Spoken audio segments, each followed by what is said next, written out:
Hey, Joseph Onesti here, and I'm looking forward to today's message, mostly because I have a history that, or at least a story. Let's just say it's a story from my youth that taught me a lifelong lesson, and I was probably about three at the time. So, I earlier this week I posted this picture of the Jesus I grew up with, right?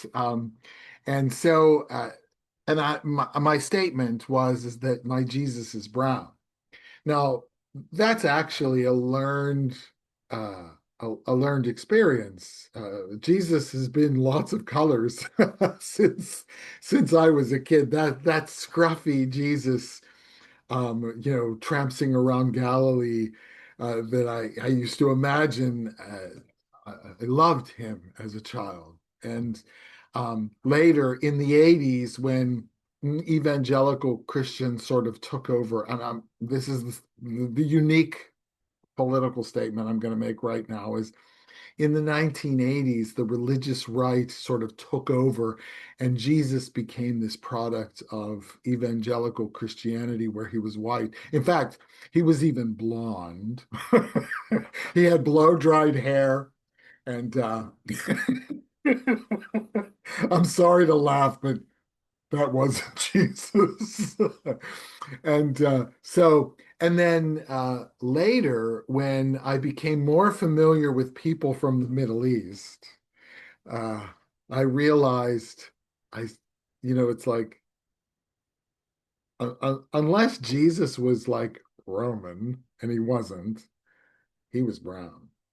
And that doesn't mean, I mean, I don't know. It's for heaven's sakes, I wasn't physically there, but I've had classes full of Middle Eastern students, and believe me, uh, and you know what? I wasn't uncomfortable with that. I grew up. I'm Southern Italian. Racially, my whole family is from Italy and Southern, of course. So that Southern Italy. And why I'm sharing with this is because I've been predisposed to not needing a Jesus that looks like me. I think a lot of people, in order to identify with Jesus, they need one that looks like them. All right, I'm not, I think 2,000 years is a long time to figure out what somebody looked like.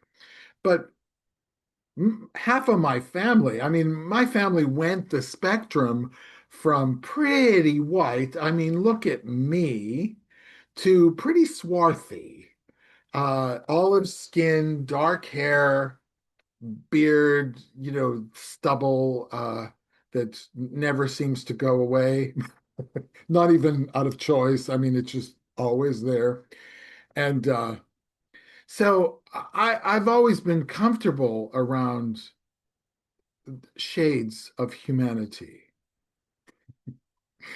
So, and when I realized at a certain point that Jesus, first of all, he wasn't that blow-dried blonde guy that the religious right came up with. He wasn't that. And he probably wasn't even as white as this picture. And and maybe not nearly this. I mean, this guy's a good-looking guy. Maybe maybe Jesus wasn't so attractive. By the way, this I hit my head on the thing above the stove. So don't be distracted. It's not like I have a third eye way up here or something. Anyway, so and the reason I'm bringing this up is that Jesus actually had a very clandestine but very clear message about racism and seeing people other. He had a very clear message about it. And the thing is, you have to look at it. You have to look for the message. If when you go to church, your pastor open your Bibles to, quotes one or two verses, focuses on, in the original Greek, this word means, um, you're missing a lot. That's this sort of literal interpretation of the scriptures. That verb word for word. First of all, the Bible wasn't written in English. You know that because he talks about the Greek. But there was also Hebrew, there was Aramaic, and as a person who speaks five languages, I could tell you that there are some things, some words that just do not translate. So the nuance isn't there. And so I learned that it was necessary when we read the Bible to not only consider what the words say, and believe me, there were times when I had stacks of different versions of the Bible. I had my Greek English interlinear so that I could look up the Greek words. This was me. I was a Pentecostal minister. I was just like that. And so, in fact, for a long time, I was Republican, uh, political done. I'm independent now, if you want to know. I'm neither of our dominant parties. But the thing is, when we consider the history, the culture, the social aspects, we learn something different. We learn something different. Little aside, I'm going to tell you a story. I'm going to confess something to you.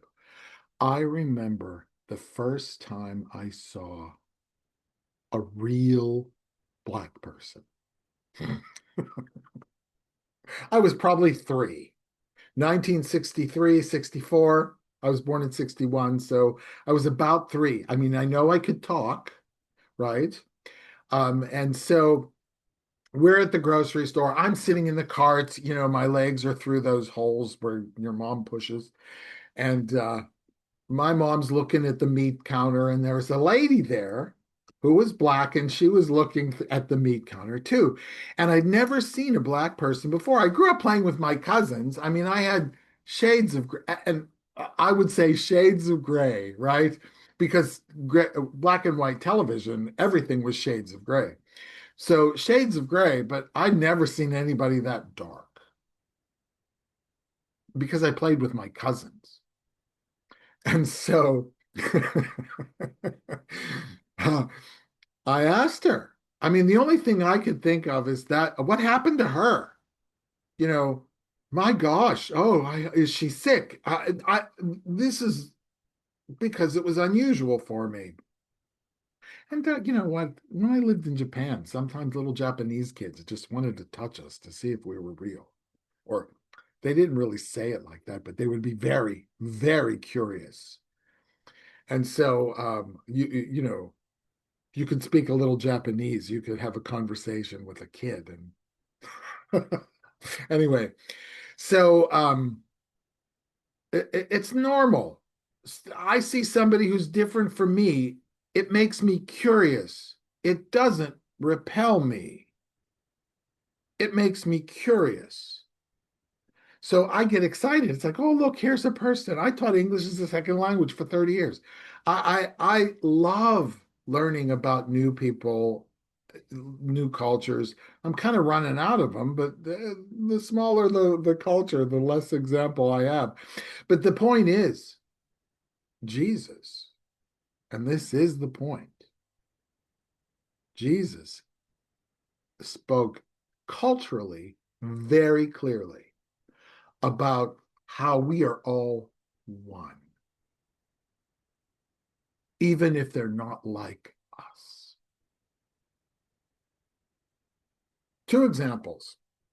And I want you to, if you want to go open your Bible, you go ahead. But Luke chapter 10, right? Luke chapter 10 is the story of the Good Samaritan. I'm looking at my notes to make sure I'm not mixing up my scriptures.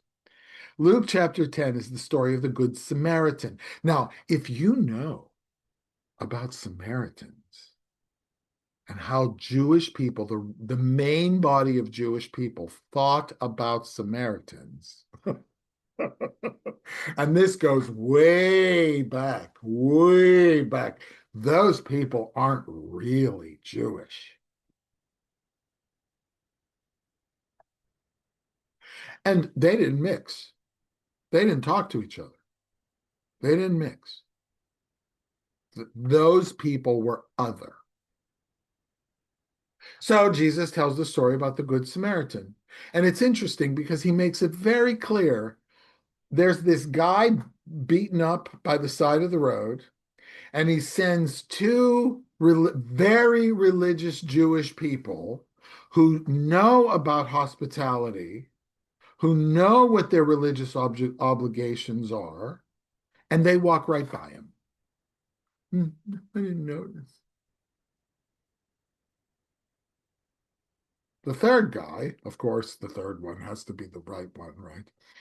The third one is a Samaritan, and that's why he says Samaritan. He didn't just say the first man the third guy that walked by. He said a Samaritan, which meant those people that you think are disgusting, this one stopped, helped this man, took him to a place where people would take care of him, paid for the care, and said, when I come back, if there's more expense, I'll pay you.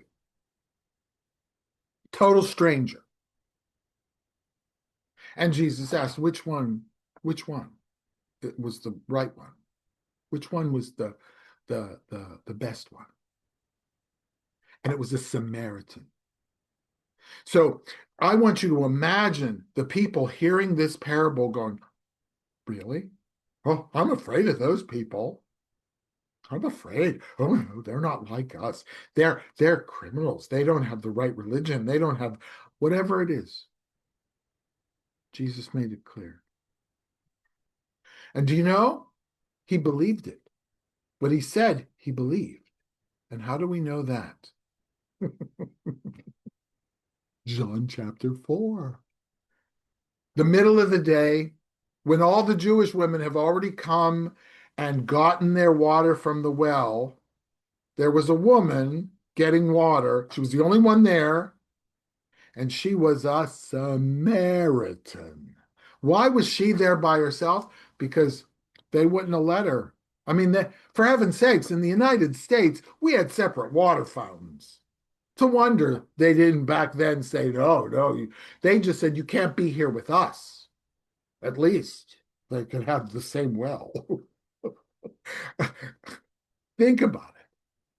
So there she was in the middle of the day, and Jesus is thirsty. Lady, could you give me a drink? And her reaction, and I'm not going to go into any of the spiritual, living water. You can talk about that because that's your theology. But the truth is what she did was she looked at him and she said, why are you talking to me? You should be ignoring me. Well, how are you talking to me? Literally talking to me like I'm a human. Huh.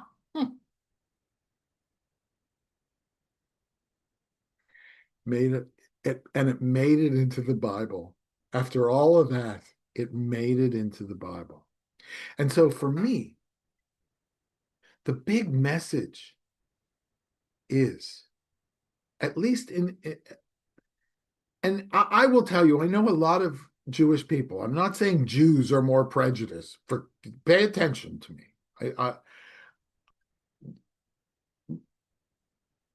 The theology of Judaism is, in fact, even though we're talking about the chosen people, right, is really we're all people, and all people deserve respect and love.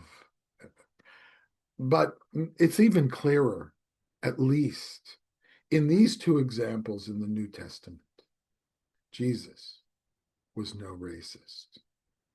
And quite frankly, if you're a Christian, and Christian means like Jesus, neither should you be.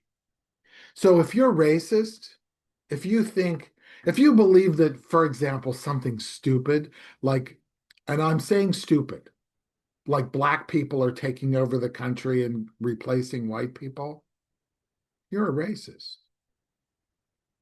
You're afraid of somebody because you don't know. You don't know. Yeah. Are there bad black people? Certainly. Are there bad white people? Certainly. Certainly. Most, by the way, most serial killers, not all, but most serial killers are white men, straight white men, by the way. There have been a couple of gay ones and a couple of black ones and a couple of Asian ones, but most. And those killers that go into a school and shoot people, they're almost always white. I don't know of one that wasn't.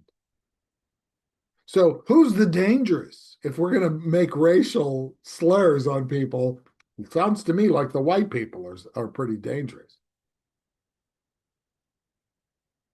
Look, it comes down to love. And if you find it really hard to love somebody who's different from you, first of all, that's the challenge. That's the hurdle. They'll know we are Christians by our love. So it's a challenge. Get over it. When I worked at AIDS Project Los Angeles, there was a judge who would, and if anybody was arrested for gay bashing, their community service would have been served at AIDS Project Los Angeles. And the whole point was, there you'll get to meet gay people and find out they're pretty normal. That was the point. So Jesus was no racist. And in some ways, he spoke out against it.